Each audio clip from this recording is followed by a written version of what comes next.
Gostaria de chamar a sua atenção nessa manhã para João 17, versos 1 e 2. Depois de dizer essas coisas, Jesus levantou os olhos ao céu e disse: Pai, é chegada a hora. Glorifica o teu Filho, para que o Filho glorifique a ti. Assim como lhe deste autoridade sobre toda a humanidade, a fim de que ele conceda a vida eterna a todos os que lhe deste. Vamos ter um momento de oração. Nós vamos agora pedir por aquela obra de intervenção do Espírito da graça, mediante a qual nós não apenas entendemos o significado da passagem, mas experimentamos do seu poder transformador. Pai Santo, nós bendizemos o teu nome, porque firmados na tua misericórdia, nos aproximamos de ti. Deus que conhece as nossas fraquezas, que se compadece de nós nas nossas tentações, que por pura graça nos chama a entrarmos com ousadia no Santo dos Santos. Senhor, o que isso pode significar? Que não seja o teu prazer em nos ver como filhos e filhas, entrando na tua presença como se pecado não tivéssemos. Nós bendizemos o teu nome por essa ternura, por esse amor longânimo, por essa paciência que cava ao redor da árvore para que ela tenha oportunidade de voltar a dar fruto. Nós queremos, nessa manhã, pedir perdão pelas nossas falhas, por aquilo que há em nosso comportamento, em nossos pensamentos, que é ofensivo ao Espírito Santo. Pedimos, Senhor, que o Senhor não leve em consideração as falhas que nos são ocultas, os pecados que praticamos e dos quais nós não nos damos conta. Perdoa, Senhor, por tudo aquilo que há na nossa vida que tem ligação com o império das trevas, com o mundo e com aquilo que ainda carregamos dos nossos pais, Senhor, na nossa conduta, nos nossos valores, no nosso pensamento. Nós queremos nessa manhã suplicar pelo auxílio do Espírito Santo, a fim de que entendamos a passagem que vamos examinar e ela seja aplicada com poder em comum em nossos corações. Não há ninguém no universo, Pai Santo, que melhor possa mensurar o significado da tua palavra na vida da igreja, do quanto carecemos de receber o maná celestial a fim de que não desfaleçamos no caminho. Por isso, Senhor, nós suplicamos a Ti que o Senhor nos guarde de toda obra do mal, que o Senhor proteja a nossa mente nessa manhã, conforme diz o apóstolo Paulo, subjugando todo pensamento contrário ao amor, à esperança e à fé, de modo que ouçamos a sua voz. Tu sabes, Senhor, que estamos privados do contato presencial, das assembleias solenes, Senhor, das quais sentimos profunda saudade. que o Senhor compense a ausência dos irmãos com muita graça, com abundante misericórdia, de modo, Senhor, que quer estejamos no trabalho, quer estejamos apenas ouvindo o som da pregação enquanto dirigimos o carro, Senhor, quer nós estejamos dentro de casa, deitados, sentados, em pé, enquanto preparamos o almoço, Senhor, seja qual for a circunstância, que a Tua graça nos visite e que tenhamos profundo interesse em ouvir Tua voz. E se necessário for, se nos for possível, se nos for possível aqueles que me ouvem nessa manhã, que parem tudo, Senhor, para darem exclusividade à Tua verdade. Alimenta-nos, Senhor, é o que nós te pedimos, em nome de Jesus. Amém. Amém. Nós estamos agora penetrando no lugar sagrado, no Santo dos Santos, para ali observar, por um ato de pura graça, bondade e misericórdia,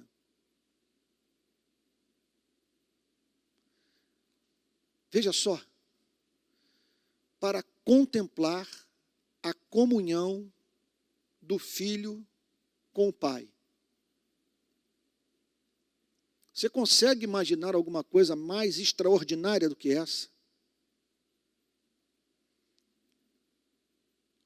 Sabe, o que pode ser comparável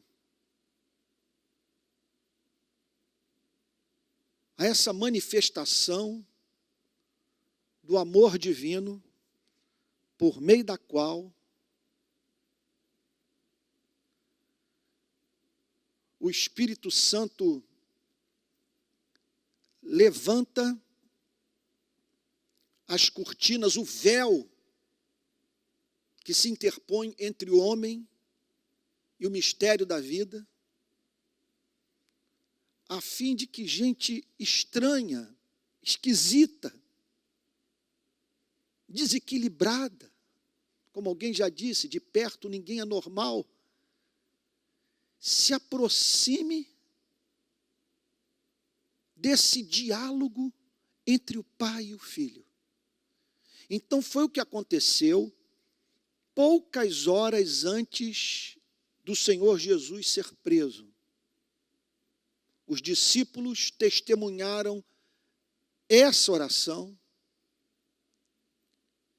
que João fez questão de registrar, uma vez que nela estão contidos os mistérios do plano eterno da redenção. O texto diz no verso 1 que depois de Jesus, do Senhor Jesus dizer essas coisas, levantou os olhos ao céu e disse. Então ele havia acabado de proclamar a palavra de Deus para os seus discípulos.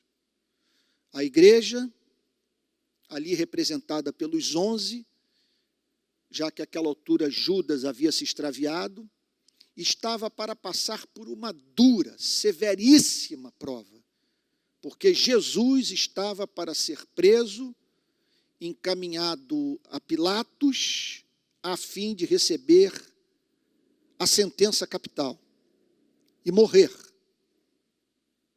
a fim de no mesmo dia ser sepultado.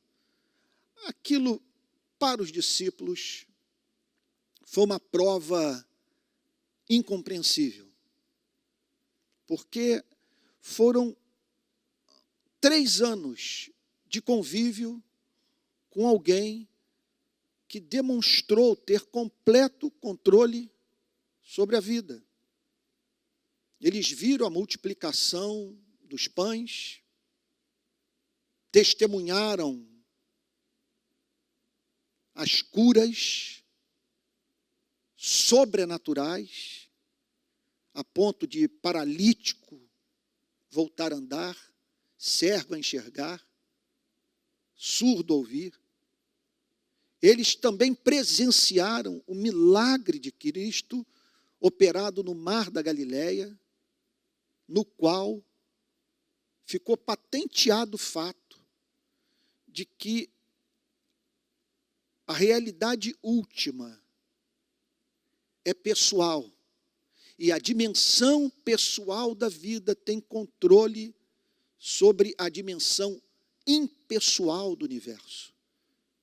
No mar da Galileia, o Senhor Jesus disse: mar, aquieta-te, vento cessa.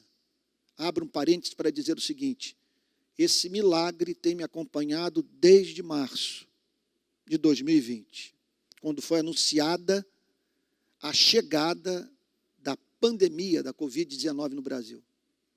O Espírito Santo trouxe esse milagre à minha mente e regularmente eu remeto os meus pensamentos a essa verdade teológica extraordinária.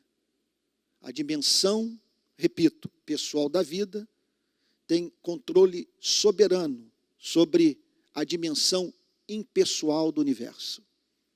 Os discípulos viram isso e, contudo, estavam para testemunhar o seu Salvador, seu Redentor, aquele que os amara e que falara para eles o que eles jamais ouviram nas sinagogas ou durante o culto no templo. E, para sua surpresa, eles haveriam de ver Cristo passar por essa severa prova e uma ação tão dura, tão cruel, tão obstinada por parte do poder secular e do poder religioso, que não ficou um só do lado de Jesus. Todos correram daquele cenário de morte, indo cada um para a sua casa, cumprindo assim a profecia de Cristo, de que todos os seus discípulos o abandonariam. Então, ressalto o que disse no domingo passado. Essa nova fase da relação de Deus com o seu povo, essa igreja que ganha novos contornos no Novo Testamento com a vinda de Cristo, tem início com traidores, com pessoas, talvez a melhor palavra seja desleais, com pessoas que não estiveram ao lado do Senhor Jesus Cristo no momento da sua agonia. Então, prevendo tudo isso, o Senhor Jesus prega para os discípulos, a fim de que eles pudessem passar pela prova, a fim de, após o tropeço, o gesto de deslealdade, eles se sentissem encorajados para buscar a presença de Cristo e continuar crendo no amor invencível do Senhor Jesus pelas suas vidas. Então o Senhor Jesus se dirige a eles para não os perder, se dirige a eles para os animar, se dirige a eles para afirmar o seu amor sobre a deslealdade dos seus 11 amigos. Então, João declara, depois de dizer essas coisas, o que está especialmente relatado no capítulo 16, o Senhor Jesus levantou os olhos ao céu. E aí, então, chama a atenção dos discípulos o fato do Senhor Jesus erguer os olhos aos céus. Não há mínima dúvida de que nós estamos diante de uma dramatização intencional. Porque, veja, não há um lugar para se olhar para ali ter um contato com o Pai. Ele enche a terra com todo o seu ser. Por isso que o rei Davi diz no Salmo 139, Para onde me ausentarei do teu espírito? Para onde fugirei da tua face? Se subo aos céus, lá estás. Se faço a minha cama no mais profundo abismo, lá estás também. Se tomo as asas da alvorada e me detenho nos fins dos mares, ainda lá me haverá de guiar a tua mão e a tua destra me susterá. Então, ter comunhão com Deus não consiste num para onde ir. Simplesmente, aquilo de que precisamos é de um apocalipse, de uma revelação, de Deus abrir os nossos olhos para a sua realidade. E isso pode acontecer enquanto você caminha numa mata, enquanto você banha os seus pés na água do mar, aí, dentro da sua casa, do seu apartamento, isso pode o acometer tomando banho. Simplesmente é um lampejo, é uma manifestação do amor de Deus, mediante a qual Ele permite que você tenha acesso à presença bendita do Criador único dos céus e da terra. Então diz o Senhor Jesus no Apocalipse, no livro de Apocalipse 3:20, eis que estou à porta e bato, todo aquele que ouvir a minha voz, abrir a porta, entrarei em sua casa, cearei com ele e ele comigo.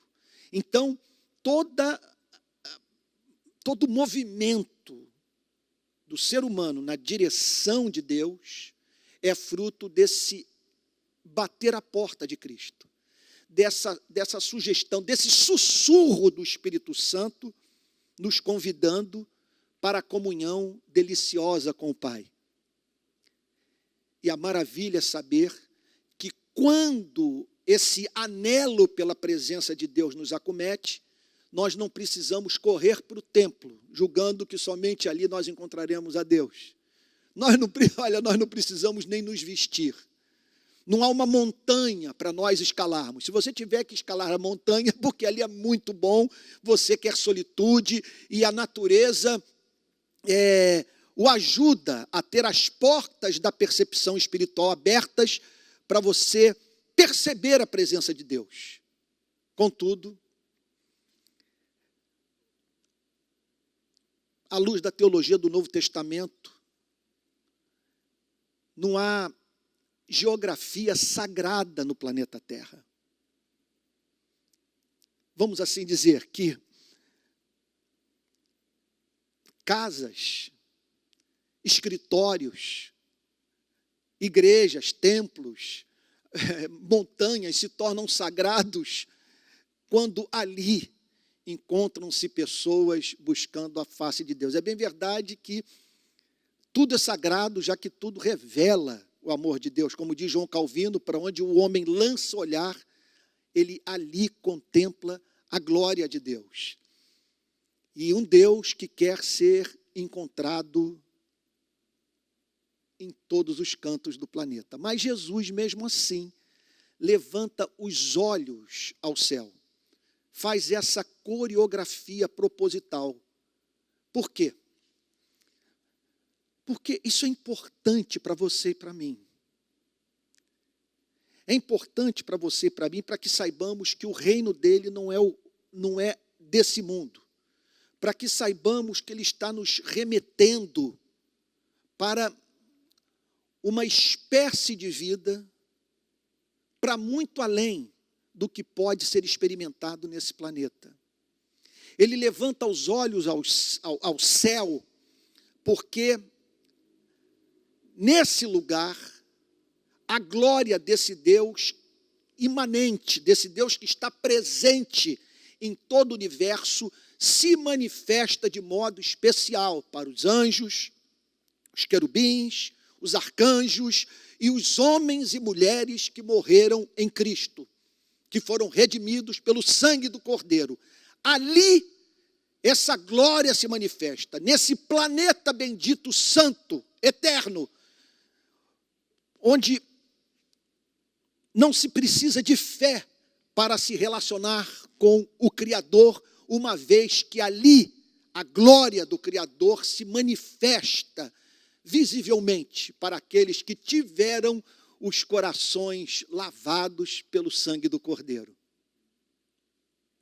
Portanto, Jesus levanta os olhos ao céu e os discípulos entendem que algo de especial estava para acontecer. Que privilégio! Que privilégio! Gente, membros dessa espécie, fazedora de guerras, promotora de miséria, de desigualdade, serem convidados para divisar a comunhão do Pai com o Filho. E sobre o que eles estão conversando? O que o Filho tem a dizer ao Pai? Jesus levantou os olhos ao céu e disse: Pai. Observe, portanto, que essa passagem riquíssima, é alguma coisa assim, digna de ocupar o ano inteiro de um púlpito de uma igreja. Ela começa por revelar o fato de que Jesus Cristo mantinha uma vida efetiva de oração. A oração é o primeiro exercício da fé. Uma pessoa crê pela graça divina, mediante a ação da obra regeneradora do Espírito Santo, imediatamente é levada a orar. Não há experiência de novo nascimento que não venha acompanhada do espírito de oração. É possível uma pessoa orar sem ter nascido de novo. Os fariseus oravam muito, inclusive jejuavam 2 vezes por semana. Agora, é impossível uma pessoa nascer de novo e não entrar em comunhão viva com o Criador. Essa comunhão pode variar em níveis de intimidade, mas há algo que é absolutamente certo. A graça que garante o nascimento da fé é a mesma graça que faz aquele que crê se aproximar de Deus, seja para adorá-lo em espírito e em verdade, seja para expressar ações de graça pelas bênçãos recebidas, seja para confessar pecados, seja para apresentar suas súplicas, seja para apresentar a sua intercessão. Então, nós vemos nessa passagem o Senhor Jesus, com o seu exemplo, chamando a você e a mim para termos vida de oração. Olha, e hoje eu fiquei pensando nisso, nesse mundo tão diferente do mundo no qual eu me converti, porque quando eu me converti, eu não tinha nem telefone em casa.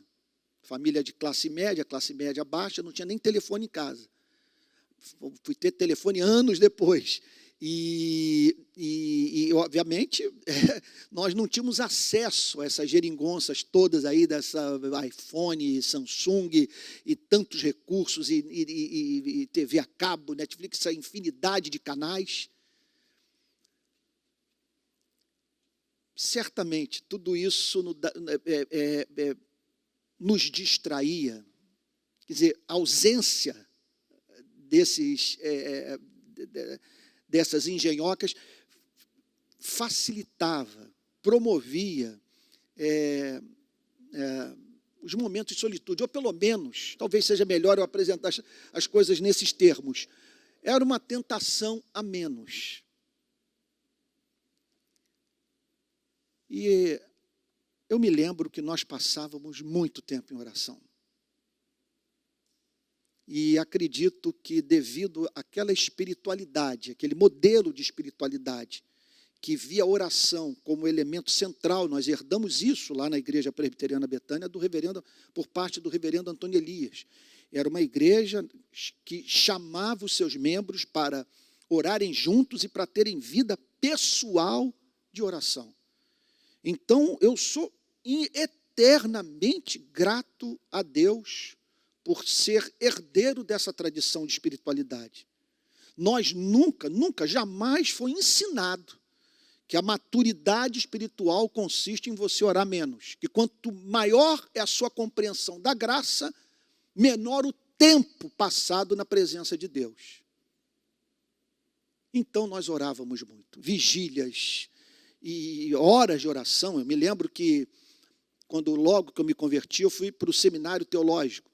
E como eu não tinha privacidade nos quartos, porque eram os quartos, eu morava com mais uns 4 ou 5 estudantes de teologia, então eu ia para as salas, que em alguns períodos do dia ficavam vazias, empilhava, como não tinha chave nas salas, eu empilhava umas cadeiras para impedir que pessoas entrassem na sala, e ali ficava horas orando. Me lembro de ter um buraco no meu joelho, sabe? Os pelos do meu joelho todos foram embora, tinha um joelho enrijecido de tanto tempo passado em oração, e até hoje isso é um hábito, é uma coisa assim, da qual eu não consigo abrir mão, sabe? Virou parte da vida, virou hábito, é hábito mesmo, e eu fico pensando naqueles que não desenvolveram esse hábito e do quanto que são privados dessas doces consolações que o Espírito Santo só comunica àqueles que se curvam diariamente para colher o maná. Então, eu fico a pensar em quantos dos que me ouvem que são capazes de resistir aos apelos das redes sociais, dos canais a cabo de televisão, sabe, dos documentários que estão aí, alguns inclusive reconhecidamente maravilhosos, mas que são capazes de resistir a tudo isso, a fim de terem comunhão com o Pai, o Filho e o Espírito Santo. Então aqui está o Senhor Jesus sendo visto orando, e ele ora ao Deus que ele nos ensinou a chamar de Pai. E por isso nós o encontramos dizendo: Pai, é chegada a hora. Então, nós estamos aqui diante da comunhão do Senhor Jesus Cristo com Deus, Criador dos céus e da terra. E nós vemos Jesus Cristo chamando o Criador de Pai. Com isso, dizendo para você e para mim, que é assim que Deus gosta de ser tratado. E assim Deus gosta de ser visto. Então, quando nós encontramos o verbo, o logos, a palavra, que se fez carne, chamando Deus de Pai, o que Jesus Cristo está com isso dizendo é que o que está por trás da vida, de tudo o que foi criado, é um ser doce. Que o que governa o universo é o amor. Que quem exerce controle sobre tudo que foi criado é um ser bondoso, benigno, misericordioso, paciente, perdoador. Então, nós finalmente, quando tomamos consciência dessa verdade, nos sentimos em casa no universo. E a vida nesse planeta deixa de ser vista como a vida que é vivida no exílio. Porque agora nós sabemos que aquele que permeia tudo que criou, que portanto está no céu e na terra, que preenche o universo com todo o seu ser. É presença doce, que para onde quer que nos retiremos, para onde quer que nós venhamos a nos dirigir, ali estará estabelecida a possibilidade de nós termos um contato com essa doçura. Pai, é chegada a hora. Nós vimos nos capítulos anteriores o quanto que o Senhor Jesus falou sobre esta hora que estava para chegar. E agora, quando ele se encontra a poucas horas dessa grande hora, ele se dirige ao Pai nesses termos: Pai, é chegada a hora. Não há mínima dúvida que o Senhor Jesus está aqui tratando do ponto central do pacto da redenção. Vamos lá. É muito importante que você entenda o ponto a fim de compreender o cristianismo. Se você entender o significado dessa hora, você terá entendido o significado da fé cristã. O que o cristianismo tenta nos ensinar? O que ele revela? O que ele quer comunicar a você e a mim? Que esse mundo tem um Criador. Olha, não me peça para explicar, para ajudá-lo a compreender tudo que eu vou falar. A minha intenção é apenas comunicar o que está contido nas mensagens dos profetas, dos apóstolos e do Senhor Jesus Cristo. O universo tem um Criador. O Criador é soberano e onisciente. Portanto, nada o pega de surpresa. Ele não está jogando dados. Ele sabe aquilo que haverá de acontecer, não apenas em razão de conseguir pensar em termos da lei de causa e efeito, de uma forma infalível, toda abrangente, mas porque aquilo que está para acontecer, acontecerá porque Deus decretou.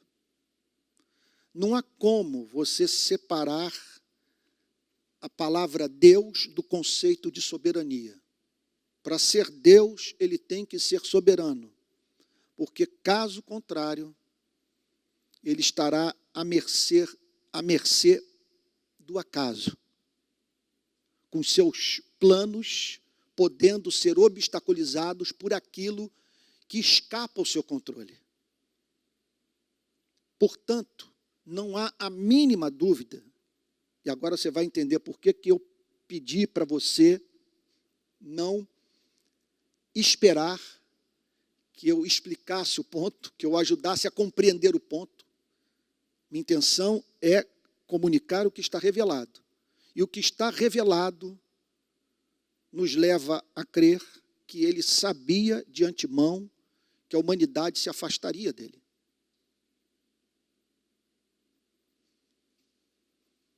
Por isso,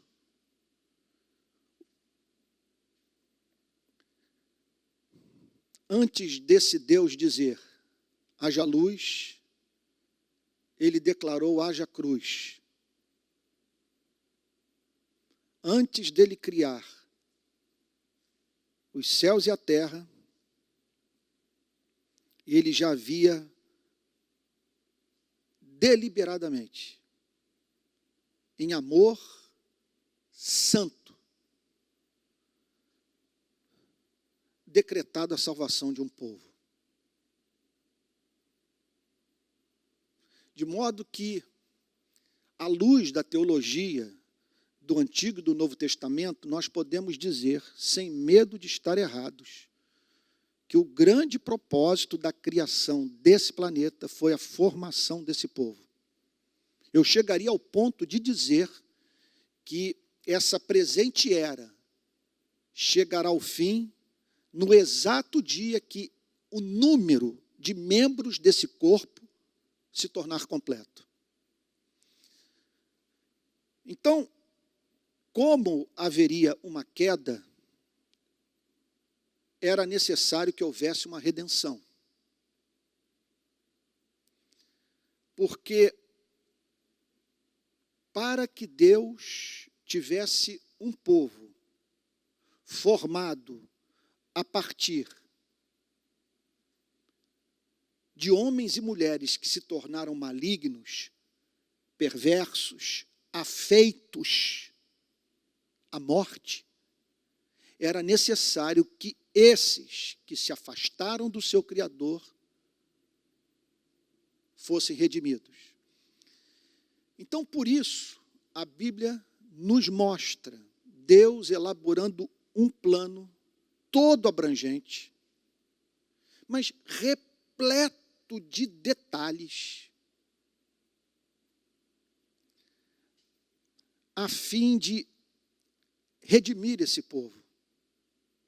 Então, após ter criado o homem à sua imagem e semelhança, e ter testemunhado da sua queda, Deus revela aos seres humanos o plano de os redimir, dizendo que da semente da mulher sairia um que esmagaria a cabeça da serpente, e que nesse combate seria ferido por ela.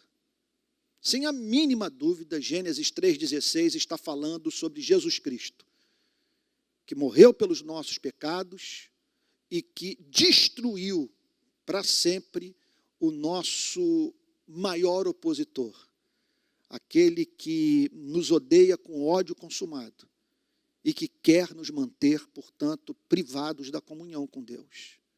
E aí, então, falando de uma forma muito resumida, Deus decide, a partir da propagação da espécie, separar um povo para si, dentre os milhões de seres humanos, a fim de que, por meio desse povo, ele se revelasse à humanidade. Então, soberanamente, ele escolhe Israel. E começa a lidar com esse povo de uma maneira que o seu plano de redenção fosse por todos compreendido e se desdobrasse. Um ponto central da história desse Deus com esse povo é a entrega da lei no Monte Sinai. Quando ele revela o seu caráter a Israel e se dirige a ele nesses termos: eis aqui a minha lei, expressão do meu caráter, e o que eu espero é que vocês se sujeitem ao que é justo, ao que é belo, ao que é libertador, ao que haverá de cercear o caminho de vocês, mas cerceamento de liberdade que os tornará mais livres, porque vocês serão livres na exata proporção em que se deixarem conter pelo meu amor santo.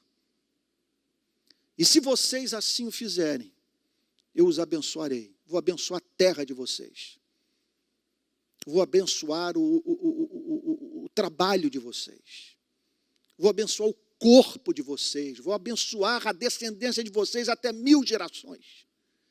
E o que acontece, isso é impressionante, é que esse povo, e abro um parênteses aqui para dizer, que essa história é contada pelo próprio povo. Então, essa história contada pelo povo de Israel é uma história de fracasso retumbante do início ao fim. A maior parte do tempo é deserção, é idolatria, é opressão, é uma vida vivida, mas muito aquém do ideal de Deus para Israel. Com algumas pessoas, em alguns curtos períodos, manifestando essa sujeição, jamais de modo perfeito, vivendo acima da média, mas sempre contando com o amor perdoador de Deus, que caso contrário, esse povo já teria sido extirpado há muito da face da terra. Esse povo, através dos profetas, em especial através de Moisés, foi levado à compreensão que um dia ele e a humanidade, Israel e os gentios, passariam por uma extraordinária experiência de libertação a partir da chegada de um descendente desse povo. Então, desse povo nasceria alguém que seria luz para as nações. E qual é o objetivo da vinda desse descendente de Israel? Era fazer por esse povo que o Pai decretou separar para si, fazer desse povo um povo santo. Fazer por este povo aquela redenção que Israel não podia operar em seu próprio favor. Portanto, a Bíblia nos apresenta Jesus Cristo vindo para dar a vida por esse povo, cumprir a lei no lugar desse povo, de modo que Deus pudesse oferecer a esse povo, e quando eu digo povo, eu estou falando Israel e gentios, um perdão justo. Quando o Senhor Jesus fala sobre a chegada dessa hora, ele está falando na chegada dos dias do cumprimento das profecias do Antigo Testamento. E mais do que isso, do cumprimento do pacto que o Pai havia feito com o Filho na eternidade antes da criação dos céus e da terra. Isso nos é ensinado. A Bíblia chega ao ponto de dizer que Jesus foi crucificado antes da fundação do mundo. Então, antes da fundação do mundo, foi feito esse pacto, o chamado pacto da redenção. O pai daria um povo para o filho e o filho assumiria a responsabilidade de dar a vida por esse povo, de morrer por ele, pelos seus pecados. E não apenas isso, de fazer com que essa comunidade composta por homens e mulheres redimidos tivesse a imagem e semelhança de Deus restaurada em sua vida, de maneira que essas pessoas fossem encontradas vivendo a vida que Deus designou para cada ser humano.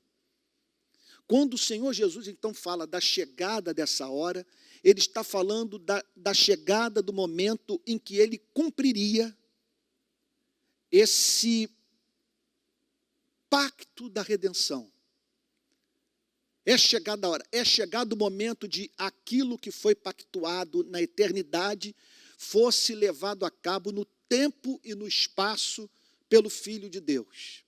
É chegada a hora, é chegado o momento central da história da humanidade, no qual o próprio Deus, na pessoa do seu Filho, ofereceria para uma geração de rebeldes um perdão justo, a ser conquistado pelo sangue do único membro da espécie humana que viveu uma vida de perfeito amor. Olha, eu não tenho nenhum constrangimento de pregar no século XXI sobre essas doutrinas. Elas só podem parecer esotéricas ou ser tidas como tais por quem não nasceu de novo. Porque se você mantém os olhos abertos para o que a espécie humana pratica, se você tem um mínimo conhecimento de história geral, se você é capaz de lançar um olhar introspectivo sobre sua própria vida, o que você verá é que há alguma coisa de profundamente equivocada com a espécie humana. E por isso, essa hora, que era a hora em que o Filho de Deus daria sua vida por esse povo, morrendo pelos seus pecados, sendo sepultado. Por que morrer pelo povo? Porque era necessário que Deus perdoasse de modo justo, era necessário que Deus perdoasse, mas deixando evidente a sua santidade. Era necessário que Deus perdoasse, mas declarasse ao universo que Ele é santo, santo, santo. Eu os perdoo, mas é central que vocês saibam que o que vocês fizeram é muito ofensivo. É um atentado contra a vida de vocês mesmos. E é um atentado à minha santidade. De modo que no meu amor eu quero perdoá-los, mas a minha justiça insiste em que vocês sejam julgados. De modo que só há uma forma da minha justiça entrar em harmonia com o meu amor. É os redimindo, mas de uma maneira justa, de modo que um de vocês pague pelos pecados de todos. Que um de vocês cumpra essa lei que vocês jamais conseguiram cumprir. E, portanto, leve a cabo essa redenção, redimindo dentre a humanidade caída aqueles que eu constituí para fazerem parte do meu povo eleito. Então ele diz assim: Pai, é chegada a hora. É o momento central da história da humanidade, do pacto da redenção, de tudo aquilo que a Bíblia nos ensina sobre os propósitos de Deus para esse planeta. Não há nada mais importante do que aquela hora, do que aquela sexta-feira, na qual, após ele ser torturado, seria posto no madeiro, seria sepultado, e não há mínima dúvida que essa hora envolve também a sua ressurreição numa madrugada de domingo, sua ascensão aos céus, e o fato também dele estar assentado à direita do Deus Pai Todo-Poderoso. Pai, é chegada a hora, glorifica o teu Filho. Glorifica o teu Filho. Porque, olha, isso é uma coisa, meu Deus, hoje eu estou sentindo especialmente a falta da igreja aqui no templo. Porque como que eu amaria estar conversando, falando sobre essa glória com os irmãos, olhando nos olhos e tendo aquele retorno que os bancos dão para o pregador. Porque tudo isso aqui é sublime, tudo isso aqui é santo, e é para ser ouvido e celebrado pelo povo de Deus. É coisa de nós nos unirmos e juntos devolvermos esta revelação, sabe, a Deus em forma de adoração, de culto, de louvor, com a igreja em estado de encanto, de paixão, de ações de graças, por ter acesso a verdades tão encantadoras. Porque, Pai, é chegada a hora, glorifica o teu Filho. Porque essa hora consistia na revelação do Pai através do Filho, mas veja, com o Filho, com a glória do Filho oculta pela sua humanidade. Porque ele assumiu a espécie humana, ele assumiu o corpo humano. Isso é alguma coisa, é de tirar o fôlego. Ele se fez homem, se tornou um de nós. Eu me lembro de C.S. Lewis, num dos seus livros, dizendo a seguinte coisa, é uma linguagem bastante assim, dura, forte. Ele diz o seguinte: para nós termos uma ideia do que a encarnação representou para Jesus Cristo, basta nós pararmos para pensar no que representaria para nós assumirmos a forma de uma lesma. Ele assume a forma humana, e ao assumir a forma humana, um problema epistemológico é criado. O que eu estou querendo dizer com um problema epistemológico? Nós passamos a ter uma barreira para o contato com a verdade. Porque nós estamos ali perante a glória, só que agora oculta pelo véu da humanidade do Cordeiro, que ele assumiu a forma humana, que ele assumiu a nossa natureza, a fim de redimir não apenas espíritos, mas redimir o homem integral. Então, glorifica o teu filho, porque o que o Senhor Jesus está pedindo é que o Pai, no momento da maior provação, ali estivesse com ele, de modo que a glória do Filho se manifestasse. E se manifestasse de uma forma comovente, chocante, para o exército celestial. Porque ali, esses seres criados por Deus, que assistem diante do trono de Deus, espíritos ministradores em favor daqueles que haverão de herdar a salvação, ali eles testemunharam o inusitado, o inimaginável, que Deus é capaz de amar com amor gracioso, que Deus, na pessoa do seu Filho, é capaz de dar a sua vida por aqueles que não são dignos do seu amor. Esse amor que os anjos conheciam era um amor que não continha esse elemento que para nós é tão especial na nossa fé. Eles não conheciam o Deus gracioso. E mais do que isso, o Deus que no seu amor gracioso é capaz de dar a vida. Você imagina isso? Sabe, dar vida por nós. Você imagina o que é um ser angelical vendo o Filho de Deus, a segunda pessoa da Trindade, assumindo a forma humana, para dar a vida por essa espécie contraditória, ambígua, perversa. Dar a vida por você e por mim. É algo impressionante. Então o texto diz, é chegada a hora. Glorifica o teu filho. Que a beleza do teu filho, a sua glória original, que a formosura do seu caráter santo sejam revelados agora. Glorifica o teu filho. Então nós não estamos aqui perante um exibicionismo, nós não estamos aqui diante de um ato de suprema vaidade soberba. Veja, é uma oração que eu posso fazer, que você pode fazer. Senhor, revela a tua beleza através da minha vida. Não permita que eu sucumba à tentação, às pressões às quais eu estou exposto.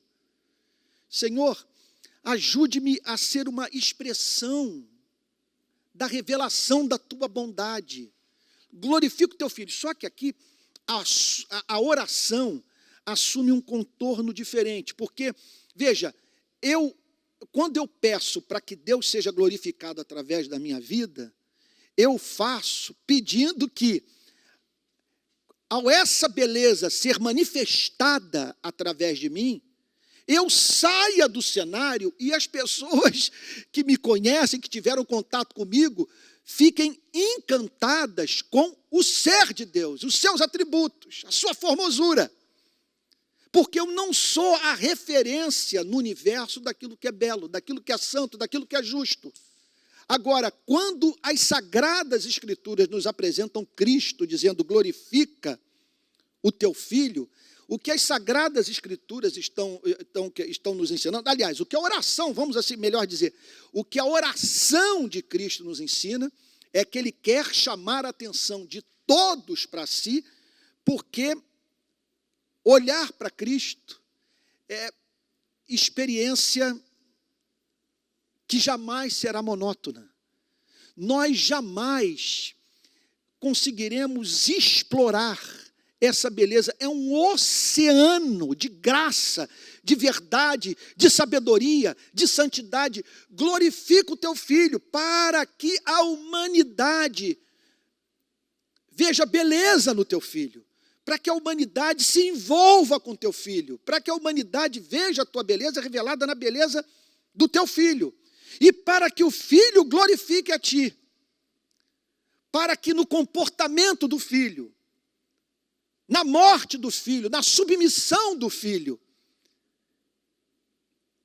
as pessoas tenham uma ideia de quem tu és, para que ao verem o teu filho dando a vida pelos seres humanos, que a tua igreja, que a comunidade dos redimidos se encante com a revelação da tua bondade, uma vez que o Senhor ofereceu para o seu povo justamente aquilo que tinha de melhor.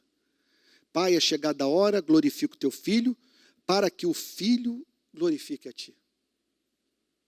Glorifica. Ajude-me a tomar o cálice. Ajude-me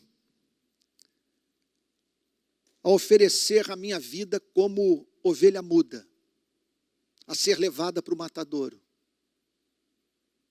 E que em me glorificando, que o Senhor me permita glorificar a ti, de maneira que os redimidos se encantem com a tua formosura e te sirvam com espírito livre, com espontaneidade.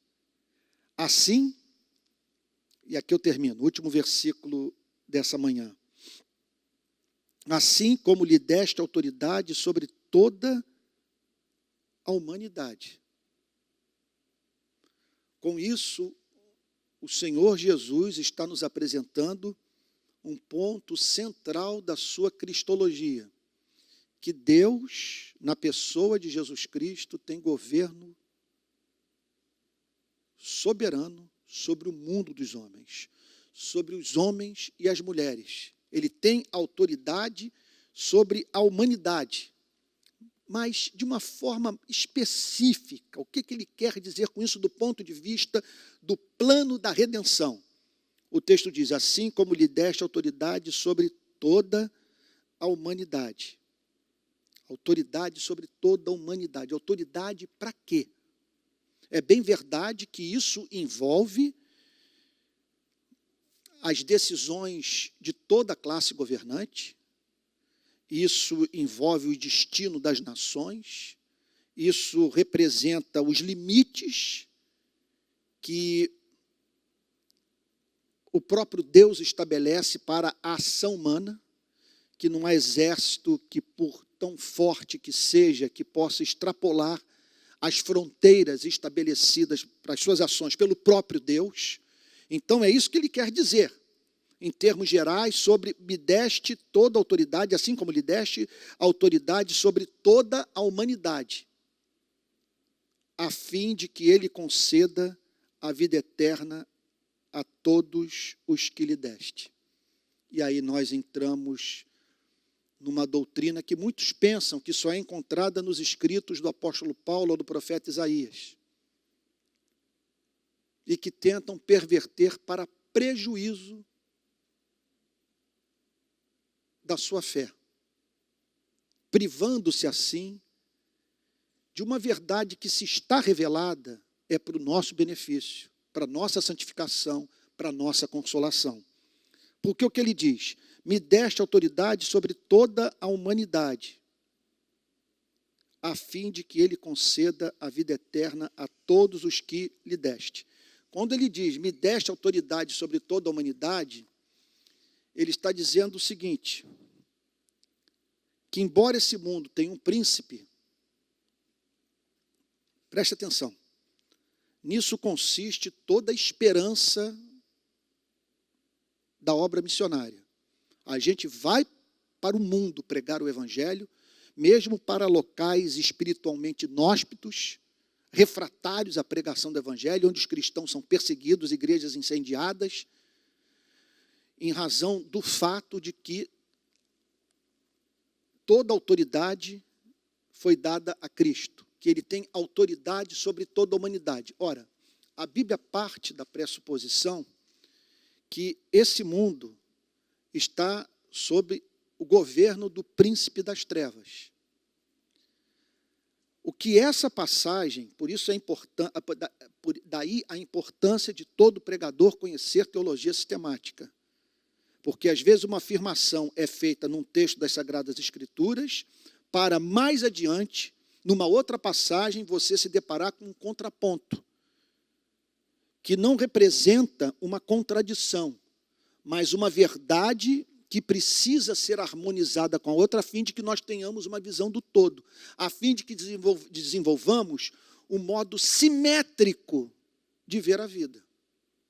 Então, a Bíblia declara que esse mundo está sujeito à força das trevas. E daí o porquê de seres que vivem pouco, de mortais viverem como se fossem eternos, de não se preocuparem com o fato de que tem uma alma, de não temerem perder essa alma, de viverem sem buscar respostas para as grandes questões da sua existência, ignorando o Criador, mostrando despreocupação quanto à forma como lidam com esse mundo e com suas próprias vidas, fazendo pouco caso de Deus e daqueles que foram criados à imagem e semelhança desse mesmo Deus.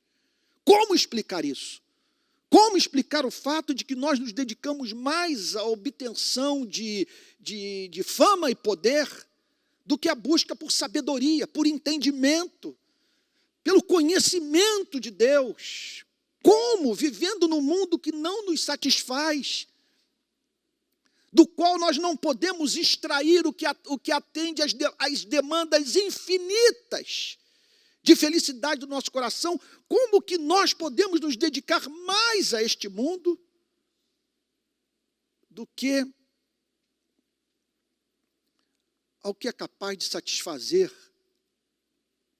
a nossa alma? Como? Esse é outro mistério. Como, sendo o cristianismo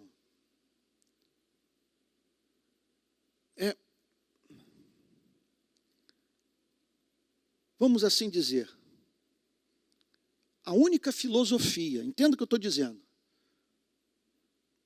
sei que é uma revelação, mas é uma visão de mundo, é a única que atende às expectativas do espírito humano. Como que pessoas podem descartar o cristianismo sem terem parado para considerá-lo? Como que pessoas podem combater o cristianismo sem jamais terem lido Mateus, Marcos, Lucas e João? Sem terem lido o Novo Testamento, sem terem conhecido a mensagem de Jesus Cristo, fazendo pouco caso do que o Evangelho declara. A Bíblia só tem uma explicação. A Bíblia declara que esse mundo está morto no mal.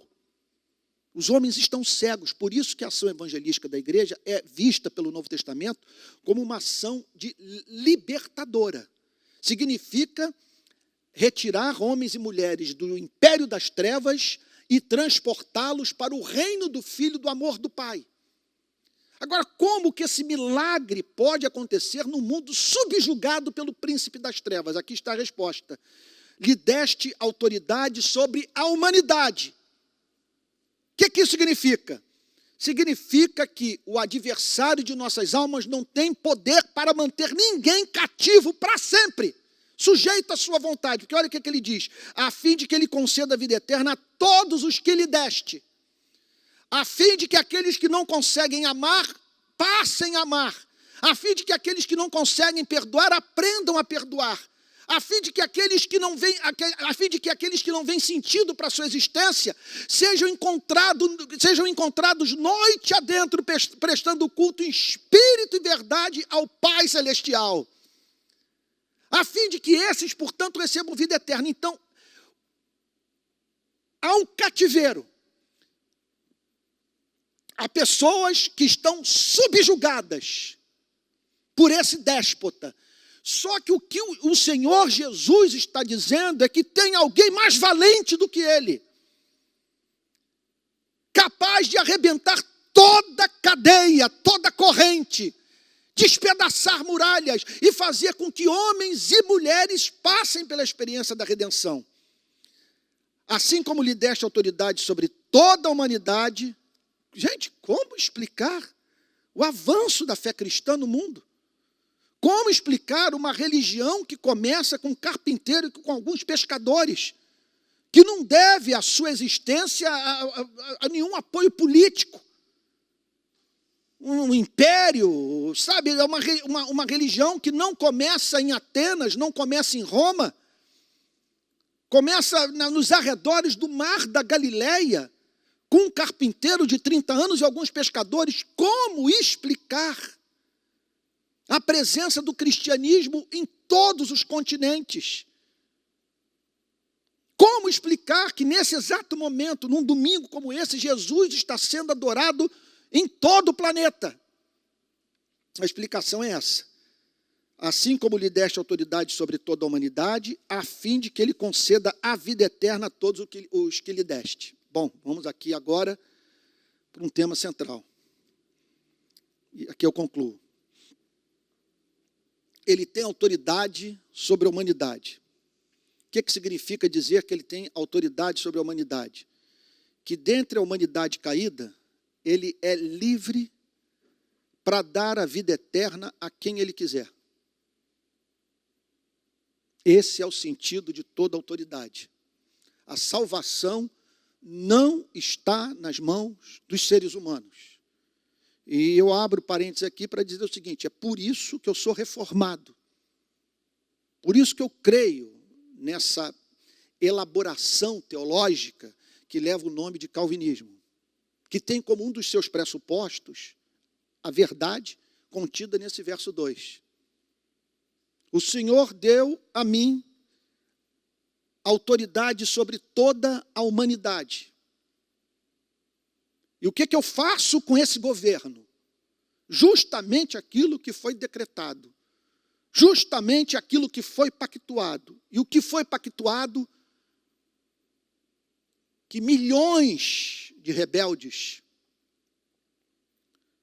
incontável número de homens e mulheres, de todas as tribos, línguas, povos e nações, de todas as eras, sejam redimidos. Recebam a vida eterna. Recebam o sopro. Comam do pão e bebam do cálice. Gente, ganhem vida. O Senhor me deu autoridade para eu conceder vida eterna aos homens. E quem recebe a vida eterna? A fim de que ele conceda a vida eterna a todos os que lhe deste. Não diz a todos os seres humanos, porque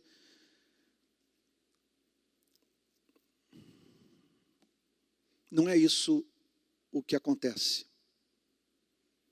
Não é isso que os nossos olhos testemunham. Nós encontramos pessoas que descartam o cristianismo, sem ao menos parar para examiná-lo. Encontramos pessoas dentro da igreja que não nasceram de novo e que nunca vão se converter. O que, portanto, nos leva a crer que o universalismo, a doutrina que ensina que todos os seres humanos serão salvos, não tem a mínima sustentação, olha, eu não vou dizer bíblica, escriturística, neotestamentária, embora tudo isso seja envolvido, não tem a mínima sustentação na mensagem de Cristo. Ele está dizendo, eu tenho autoridade sobre toda a humanidade. Então não há ninguém que não possa ganhar vida. E aqueles a quem eu decidir dar vida, ganharão vida. Eu lhes darei a vida eterna. Quem são esses? Aqueles que o Pai deu para o Filho. O que significa, portanto, se você crê no que está sendo pregado, se você crê em Jesus Cristo, se você sente a doçura do mel, se você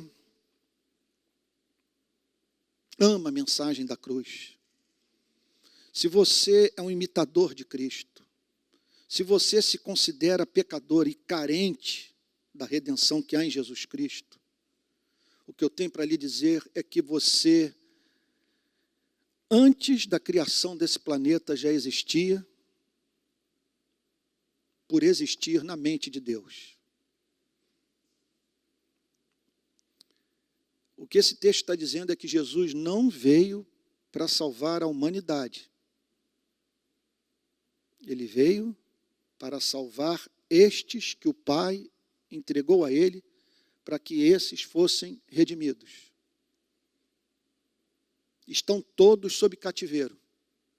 Todos são escravos do mundo, da carne e do príncipe das trevas.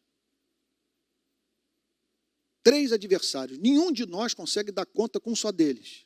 Dar conta com um só deles. Imagine com os 3.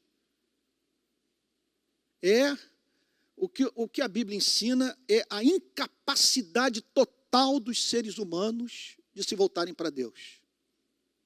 Exceto se alguém mais forte do que essas 3 forças, que é capaz de desacorrentar pessoas e comunicar a elas a bênção da vida eterna.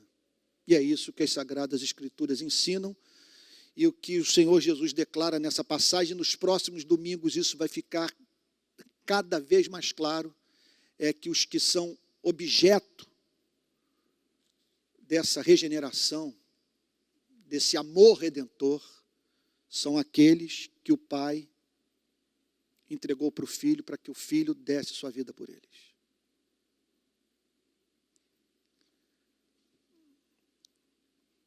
Eu diria que não deve ficar indignado com Deus aquele que não entregou a sua vida a Cristo, e que, se lhe fosse anunciado hoje que ele foi eleito para essa salvação, pouco caso faria dessa doutrina, que para nós cristãos é muito preciosa. Então, é uma doutrina que nos humilha, é uma doutrina que nos faz depender da graça de Deus para tudo, que nos leva a atribuir essa redenção exclusivamente a Deus. Tem autoridade sobre toda a humanidade e dou a vida eterna àqueles que o Senhor me deu. Entenda uma coisa, eu não inventei essa doutrina. Eu não estou aqui criando uma religião. Eu estou falando o que foi ensinado pelo Antigo Testamento, pelos apóstolos, o que foi sistematizado de uma forma extraordinária por um homem como Santo Agostinho, o que nós vamos encontrar na mensagem de Martinho Lutero, de João Calvino.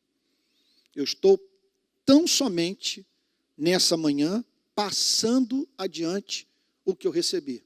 E aqui está na minha Bíblia dizendo: assim como lhe deste autoridade sobre toda a humanidade, a fim de que ele conceda a vida eterna a todos os que lhe deste. Ele tem autoridade sobre a humanidade e ele retira desse cativeiro a quem ele quiser. E quem é objeto desse amor redentor?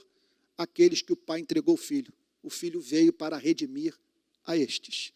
Então, é como alguns teólogos declaram, e eu concordo com eles, que esta salvação trazida por Cristo é suficiente para a humanidade toda, mas só é eficiente na vida destes que o Pai entregou ao Filho. E aí, então, agora nós entendemos de uma forma mais profunda o significado desta hora. É chegada a hora. É chegada a hora do Senhor Jesus Cristo dar a sua vida pelos eleitos, por aqueles que foram separados pelo Pai para essa redenção. Eu recebo essa doutrina com santo temor, repito, não foi inventada por mim, eu não estou aqui criando uma religião, sabe? Estou falando com base em 2000 anos de teologia e uma teologia que tem como fundamento a mensagem de Jesus Cristo. O que significa, portanto, que quando ele foi para o Getsêmani, ele foi pensando em você e em mim. quando ele orou, Pai, tudo te é possível, se possível, afasta de mim este cálice, contudo não seja o que eu quero, e sim o que tu queres. Ele ali orou, em meio a gotas de sangue que brotavam do seu corpo em razão da sua agonia emocional, psicológica, espiritual. Ele ali o fez pensando em você, pensando em mim. Pode ser que a vida esteja sendo dura para você, essa pandemia tornou tudo insuportavelmente difícil, mas se você for levado pelo Espírito Santo a reconhecer a origem divina dessa doutrina,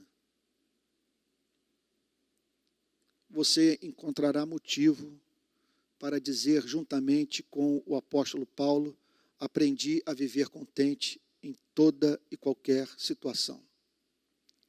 E logo já não sou eu quem vive, mas Cristo vive em mim, e este viver que tenho na carne, vivo pela fé no Filho de Deus que me amou e a si mesmo se entregou por mim.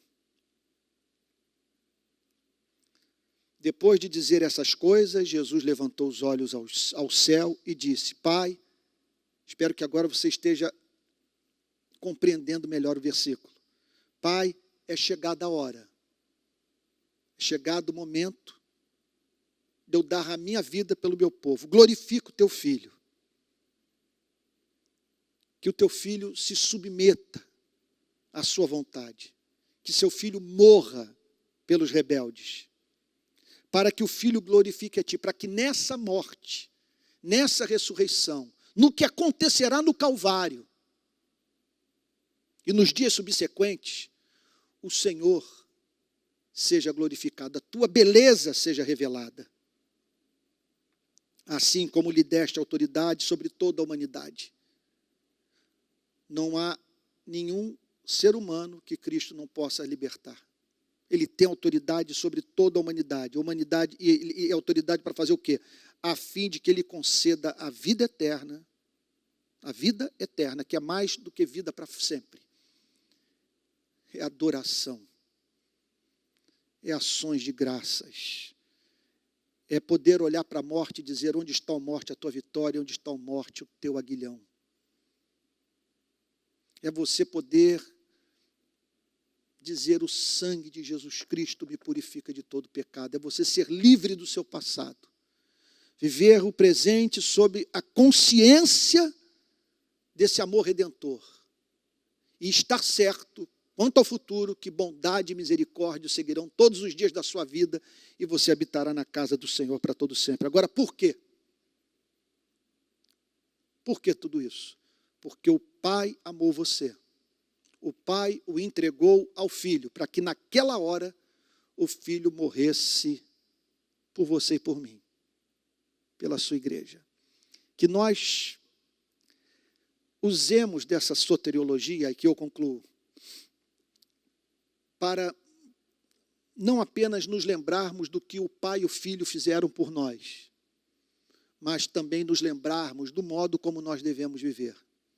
Porque a nós nos cabe ter vida de oração, ver a realidade última como infinita, como pessoal, como doce. Quem governa o universo é esse Pai. E por isso, desejar pela nossa hora também. De maneira que o ponto para onde convergem todas as nossas ambições seja combatermos o bom combate, completarmos a carreira e guardarmos a fé. Até o último momento das nossas vidas, reproduzirmos a vida de Cristo. De maneira que, da mesma forma que Ele morreu por nós, a fim de nos redimir, nos dar a bênção da vida eterna, que nós também possamos nos oferecer a Ele, morrendo para nós mesmos, a fim de que na nossa redenção, esse que tem controle sobre toda a humanidade, use a nossa vida para conceder a vida eterna àqueles que o Pai separou para o seu único Filho, a fim de compor esse povo eleito para si. Que Deus nos abençoe muito. Eu sei que foi muita teologia, pregação longa.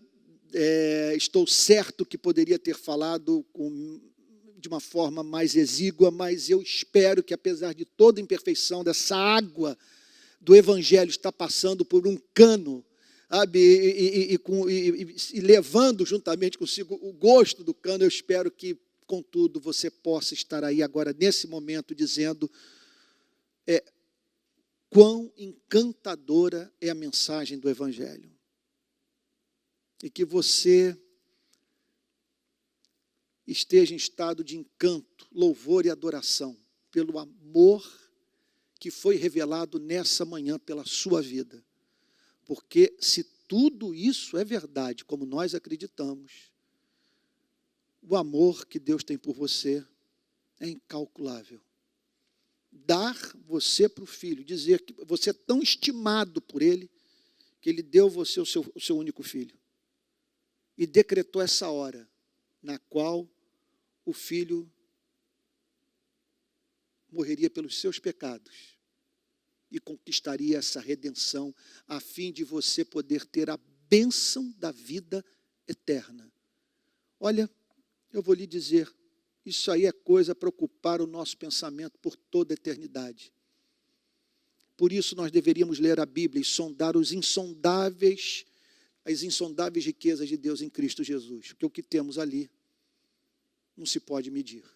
Vamos ter um momento de oração?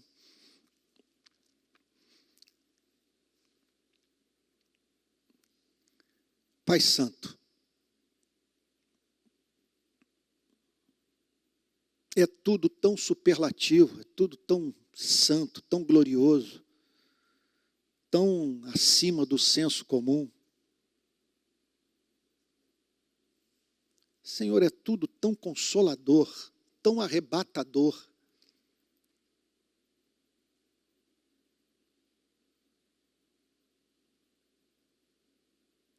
Que muitos duvidam. Porque não é possível que essas verdades digam respeito às nossas vidas. Não é possível que sejamos amados assim. Senhor, é algo realmente difícil de acreditarmos, porque quando vemos esse planeta, à luz da grandeza da Via Láctea, quando vemos as nossas vidas, à luz da grandeza desse planeta, Senhor, nós somos levados a fazer a oração do Salmo 8, que é o homem para que dele te lembres e o filho do homem para que o visites. Por que tu haverias de gastar tempo com a gente? E descobrimos hoje